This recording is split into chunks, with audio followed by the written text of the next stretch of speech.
एक गांव में एक ब्राह्मण रहता था। वह बहुत निर्धन था। उसके कोई संतान नहीं थी।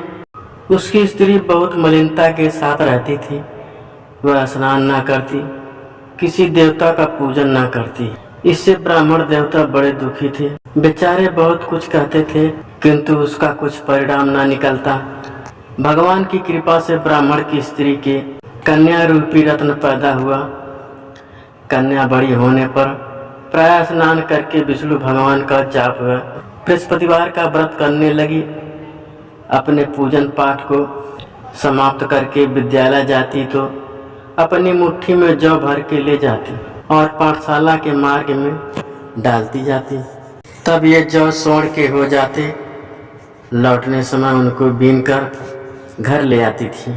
एक दिन वह बालिका सूप में उस सोने के जौ को फटकर साफ कर रही थी कि उसके पिता ने देख लिया और कहा, हे बेटी, सोने के जौ के लिए सोने का सूप होना चाहिए। दूसरे दिन बृहस्पतिवार था। इस कन्या ने व्रत रखा और बृहस्पति देव से प्रार्थना करके कहा, मैंने आपकी पूजा सच्चे मन से की हो तो मेरे लिए सोने का सूप दे दो। बृहस्पति देव ने उसकी प्रार्थना स्वीकार कर ली। रोजाना की तरह कन्या जौ फैलाती हुई जाने लगी। जब लौटकर जौ बीन रही थी तो बृहस्पति देव की कृपा से सोने का सूप मिला। उसे वह घर ले आई और उसमें जौ साफ करने लगी, परंतु उसकी माँ का वही ढंग रहा। एक दिन की बात है कि वह कन्या सोने के सूप में जौ साफ कर रही थी। उस समय उस शहर का राजपुत्र वहां से होकर निकला। इस कन्या के रूप और कार्य को देखकर मोहित हो गया। तब अपने घर आकर भोजन तथा जल त्याग कर उदास होकर लेट गया।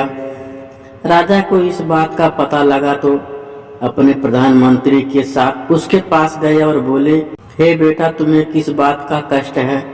किसी ने अपमान किया है अथवा और कारण हो सो कहो, मैं वही कार्य करूंगा जिससे तुम्हें प्रसन्नता हो।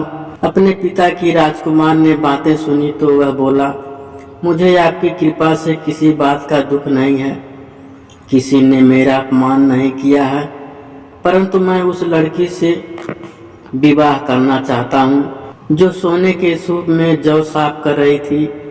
यह सुनकर राजा आश्चर्य में पड़ गया और बोला, हे बेटा, इस तरह की कन्या का पता तुम ही लगाओ।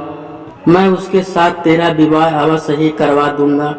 राजकुमार ने उस लड़की के घर का पता बतलाया।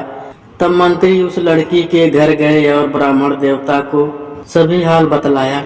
ब्राह्मण देवता राजकुमार के साथ अपनी कन्या का विवाह करने के लिए तैयार हो गए तथा विधि विधान के अनुसार ब्राह्मण की कन्या का विवाह राजकुमार के साथ हो गया। कन्या के घर से जाते ही पहले की भांति उस ब्राह्मण देवता के घर में गरीबी का निवास हो गया। अब भोजन के लिए भी अन्न बड़ी मुश्किल से मिलता था। एक दिन दुखी होकर ब्राह्मण देवता अपनी पुत्री के पास गए। बेटी ने पिता की दुखी की अवस्था को देखा और अपनी माँ का हाल पूछा। तब ब्राह्मण ने सभी हाल कहा। कन्या ने बहुत धन देकर अपने पिता को विदा कर दिया।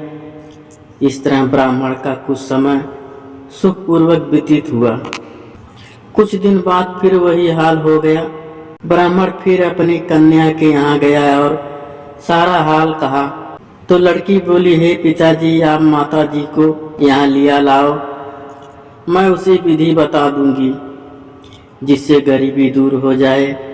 वह ब्राह्मण देवता अपनी स्त्री को साथ लेकर पहुँचे तो अपनी माँ को समझाने लगी, हे माँ, तुम प्रातः काल प्रथम स्नान दी करके विष्णु भगवान का पूजन करो तो सब दरिद्रता दूर हो जाएगी।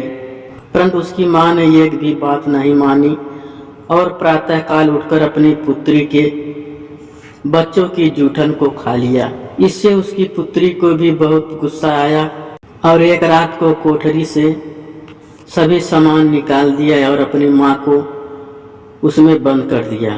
प्रातः काल उसे निकाला तथा स्नान दी करा के पाठ करवाया तो उसकी माँ की बुद्धि ठीक हो गई और प्रत्येक बृहस्पतिवार को व्रत रखने लगे। इस व्रत के प्रभाव से उसके माँ बाप बहुत ही धनवान और पुत्रवान हो गए और बृहस्पतिवार के प्रभाव से इस लोक के सुख भोग कर स्वर्ग को प्राप्त हुए।